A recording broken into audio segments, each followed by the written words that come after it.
नमस्कार.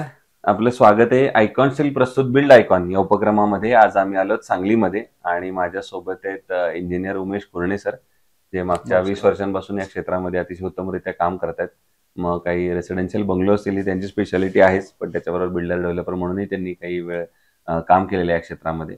हा त्यांचा आजवरचा अनुभव कसा होता, प्रवास कसा होता, या सगळ्याबद्दल आपण बिल्ड आयकॉन या प्लॅटफॉर्मवर त्यांच्याशी गप्पा मारणार आहोत.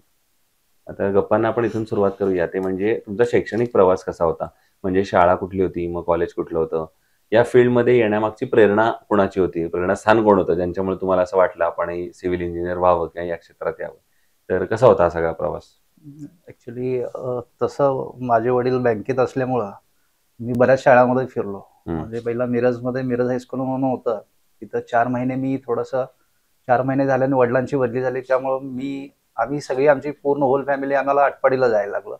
आटपाडीला गेल्यामुळं तिथून परत 9वीला परत रिटर्न टू मिरज आलो. तिथून परत 10वी झाली, परत डिप्लोमाला लठ्ठे पॉलिटेक्निक कुपवाडमध्ये मी ॲडमिशन घेतलं तिथं. त्यावेळी स्ट्रगलिंग भरपूर होतं. म्हणजे माझा प्रेरणास्थान म्हटलं तर माझा एक मावस भाऊ आहे. त्यांनी एन्करेज केलं, की डिप्लोमा केलेलं चांगली गोष्ट आहे म्हणून आणि त्यावेळेस स्कोपही चांगला होता. अजूनही चांगला स्कोप आहे. हं. आणि त्यावेळेस त्या पद्धतीनं डिप्लोमाला आम्हाला लगेच आपल्याला हे ॲडमिशन मिळालं, तिथून चालू झालं. हं, हं. आमचा प्रवास असा झाला, की ॲक्चुअली तशी फॅमिली बॅकग्राऊंड आमचं कुणाचं नव्हतंच त्याच्यामध्ये. हं, हं. तरीसुद्धा त्यावेळी आम्ही त्या पद्धतीनं हं. कंटिन्यू केलं. बरोबर. आणि तिथून मग परत थोडंसं एक 3-4 वर्षामध्ये माझं कंप्लीट झालं डिप्लोमा. ओके. आणि तिथून अशा मग पद्धतीने सुरुवात झाली. सुरुवात झाली. बरोबर आहे. हा जसा एक प्रवास असतो त्याच्यानंतर इंजिनिअरचा एक खरा प्रवास सुरू होतो. तो म्हणजे मगाशी आपण म्हणलो तसं स्ट्रगलिंगचा एक पिरियड असतो. तर मग शिक्षण पूर्ण झाल्यानंतर स्वतः कंप्लीट केलेला पहिला प्रोजेक्ट कुठला होता? तो कसा मिळाला? कुणाच्या रेफरन्सने मिळाला? तो काम करताना काही दडपण आलं का? तर हा सगळा अनुभव कसा होता? अ, सुरुवातीला कसं झालं, की आम्ही बाहेर पडल्यानंतरच माझे काका कॉर्पोरेटर होते. डॉक्टर महादेव नाकुर्णे म्हणून. हं. आणि ॲक्चुअली त्यांची स्वतःचीच जागा होती मिरजेमध्ये. आणि तिथून आमची सुरुवात झाली. आणि तिथं आम्हाला ग्रिपही चांगला मिळाला आणि हं. जी जागा मोक्याची असल्यामुळे आम्हाला सेलिंगही फास्ट मिळालं. थोडंसं तिथं एन्करेजमेंट चांगली मिळाली आणि तिथून आमची खरी म्हणजे सुरुवात झाली आणि तिथं बऱ्यापैकी आम्ही शिकलो गेलो. ओके. आता ना याच्यानंतर आपण या क्षेत्रातल्या काही प्रश्नांकडे येऊया. त्यातला पहिला प्रश्न असा आहे, की या क्षेत्रामध्ये अकुशल कामगार किंवा अनस्किल्ड लेबरचं पर्सेंटेज फार मोठं आहे आणि अशा लोकांबरोबर काम करणं बऱ्याचदा धोकादायक सुद्धा ठरू शकतं. तर तुम्ही कशी ती परिस्थिती हाताळता साईटवर? ॲक्चुअली त्यांना आपण ट्रेंड करणं फार गरजेचं असतं. मोटिव्हेट करणं फार गरजेचं असतं. बऱ्याच वेळा ते 70% काम हे फार चुकीच्या पद्धतीने करत असतात. तर त्यांना आपण मोटिव्हेट करतो, की कशा पद्धतीनं काम केलं पाहिजे आणि काम हे कुठल्या पद्धतीनं चांगलं झालं पाहिजे. हं. ह्याच्यासाठी आपण फार त्यांना म्हणजे आपण थोडंसं ट्रेनिंग टाइप त्यांना आपण थोड्या वेळ सकाळी सांगतो, ह्या पद्धतीने तुम्ही आज हा व्यवस्थित काम केलेलं पाहिजे. हं. त्याचे लॅपिंग्स कसे असले पाहिजेत, काँक्रिटिंग कशा पद्धतीने झालं पाहिजे. इव्हन दो वॉचमनला सुद्धा काही तेवढं त्या पद्धतीने नॉलेज नसतं. त्याला सुद्धा आपल्याला सांगायला लागतं, की पाणी आपल्याला कशा पद्धतीने मारलं पाहिजे, किती वेळा मारलं पाहिजे. ही जी काही सगळी म्हणजे आता आपण त्यांना अनट्रेंड आहे म्हणून आपण सांगून चालणार नाही, पण त्यांना ट्रेन करणं फार गरजेचं असतं. दुसरा मुद्दा आहे, की आता तुम्ही इंडिव्हिज्युअल बंगलोमध्येच काम करताय असं, तेव्हा तुम्ही कस्टमरकडनं एक वाक्य नेहमी ऐकलं असेल, ते म्हणजे आमचं बजेट थोडं कमी आहे आणि एवढ्याच बजेटमध्ये आम्हाला बसवून द्या. तर एक इंजिनिअर म्हणून तुम्हाला वाटत असतं, की आपण दर्जेदार बांधकाम करावं. तर अशा वेळेला दर्जा आणि ते बजेट या दोन्हीची सांगड तुम्ही कशी घालता? आता ॲक्चुअली कसं झालंय, थोडासा ट्रेंड लोकांचा चेंज झालाय. आता तुम्ही मगाशी जसा प्रश्न विचारला, प्रश्न तुमचा चांगला होता. अनस्किल्ड लेबर आल्यामुळं ह्याच्यामध्ये प्रॉब्लेम होतो. पण अनस्किल्ड कॉन्ट्रॅक्टर्स ह्याच्यामध्ये ह्या फील्डमध्ये आल्यामुळं थोडंसं काय झालं, लोकांचं माइंडसेट असं व्हायला लागलं, की इंजिनिअरनी समजा बाबा 10 लाख रुपये सांगितले असले आणि तो अनस्किल्ड जो सांगतोय तो 8 लाख रुपये सांगतोय. मग तो काय 2 लाखाचा जो फरक आहे तो कशामुळे फरक पडला हे त्या कस्टमरला आपण पटवून देणं गरजेचं असतं, की तो माणूस जे काही काम करणार आहे ना, आपण ज्या पद्धतीनं काम करणार आहे, हं. ह्याच्यामधला जो काही डिफरन्स आहे हे त्यांना आपण पटवून देणं फार गरजेचं आहे. तर जसा हा एक प्रश्न आहे, तुम्ही आता जसा बजेटचा सांगितला, तर आता या क्षेत्रापेक्षा एक वेगळा, पण तुमच्या क्षेत्राशी निगडीत असा एक प्रश्न विचारायचा आहे. ते म्हणजे सांगली जिल्ह्याचा जर एक सर्वांगीण विकास असं जर एक डोळ्यासमोर चित्र आणलं, तर एक इंजिनिअर म्हणून तुम्हाला काय वाटतं, कुठल्या क्षेत्रांवर आता काम करण्याची गरज आहे? जर भविष्यात आपल्याला सांगलीचा असा एक सर्वांगीण विकास पुण्या मुंबईसारखा करायचा असेल तर? ह्याच्यामध्ये कसं आहे, विल पॉवर फार महत्वाची हं. आहे. स्पेशली पॉलिटिकल जी काही लोकं आहेत, म्हणजे त्या लोकांनी ह्याच्यामध्ये मनावर घेतलं पाहिजे, ही माझी पहिली फार इच्छा आहे. कारण टाउन प्लॅनिंग डिपार्टमेंट जोपर्यंत प्लॅन करत नाही, की हं. प्लॅन सिटी व्हायला पाहिजे आणि त्या पद्धतीने त्यांनी जरी प्लॅन केलं तर इम्प्लिमेंट करताना लोकांनी सुद्धा ते मनावर घेऊन केलं पाहिजे. ह्या ह्या गोष्टी जोपर्यंत लोक मनावर घेत नाहीत की बाबा माझी जमीन जरी समजा माझ्या रस्त्याला एक 5 फूट जात असेल तर मी ती सोडून माझं बांधकाम केलं पाहिजे, हा जो ट्रेंड आहे हा जोपर्यंत जात नाही तोपर्यंत डेव्हलपमेंट शक्यच काय नाही. होणार नाही. बरोबर आहे. पण मग या प्रॉब्लेमवर शासनानं काय पावलं उचलली पाहिजेत का, हे लोकांनी काय पावलं उचलली पाहिजेत का, इंजिनियरने ह्याच्यात काहीतरी केलं पाहिजे असं? नाही, इंजिनियर तर सुरुवातीला सांगतच असतो की आपल्याला ह्या पद्धतीनं पाठीमागे सरकलंच पाहिजे. पण व्हाईल वर्किंग आपण ज्यावेळी सँक्शन घेऊन येतो, बांधकाम चालू करतो, त्याच्यानंतर बांधकाम झाल्यानंतर आम्ही ज्यावेळी इंजिनियर बाहेर पडतो तिथून जे काही आपलं जे काही म्हणजे मूळ मालक असतात ते नंतर परत आणि ॲक्वायरायझेशन करून घेतात. त्या जागेचं मला सोडायचं नाही आहे, निदान कंपाऊंड तर घालून ठेवायचं.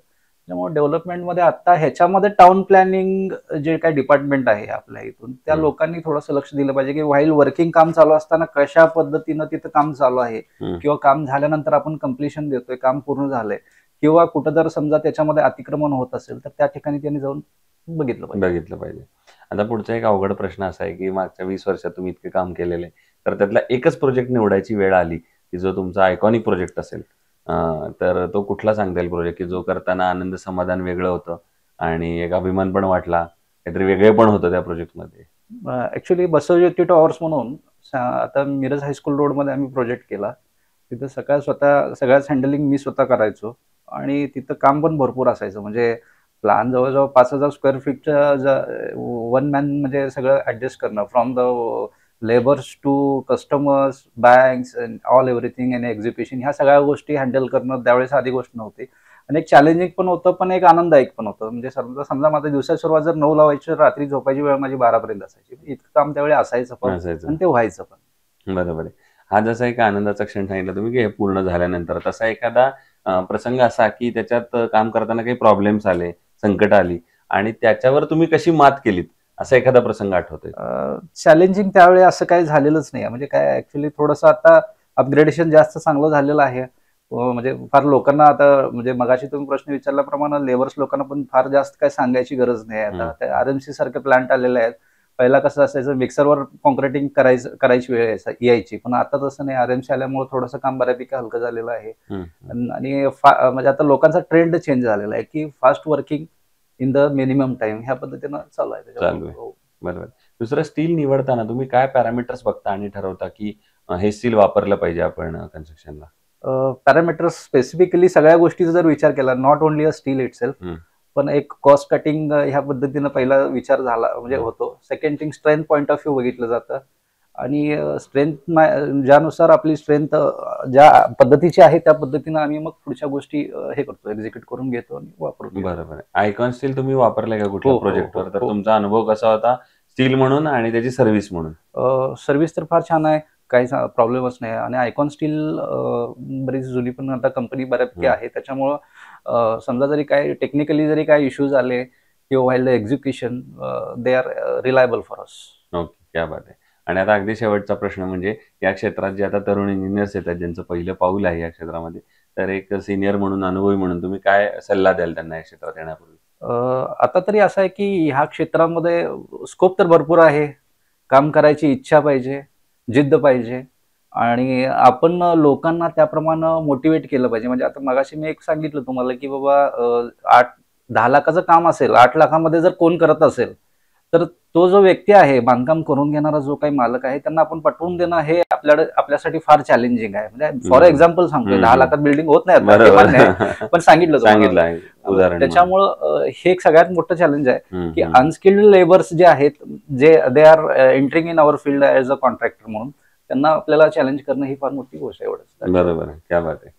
सो हे होते इंजिनियर उमेश कुलणे सर आणि त्यांनी फार महत्वाचा मुद्दा सांगितला. जेव्हा आपण घरासारखी एखादी वास्तू उभारत असतो, त्याच्यात आपण आयुष्याची पुंजी लावत असतो आणि अगदी विश्वासानं आपण त्या इंजिनियरच्या हातात किंवा त्या माणसाच्या हातात देत असतो, तर तो अनुभवी आहे ना, त्यानं तांत्रिक प्रशिक्षण घेतलंय ना, हे तरी किमान तुम्ही बघावं. कारण की त्याच्यानंतर होणाऱ्या मनस्ताप आणि नुकसान जर तुम्हाला टाळायचं असेल तर अशा अनुभवी लोकांच्या हातात तुम्ही तुमचा वास्तूचा प्रकल्प दिला पाहिजे. पुन्हा एकदा मनापासून आभार. धन्यवाद. आणि भविष्यात सुद्धा असेच आयकॉनिक प्रोजेक्ट तुमच्या हातून घडावेत, याच आयकॉन स्टील तर्फे मनपूर्वक शुभेच्छा. धन्यवाद.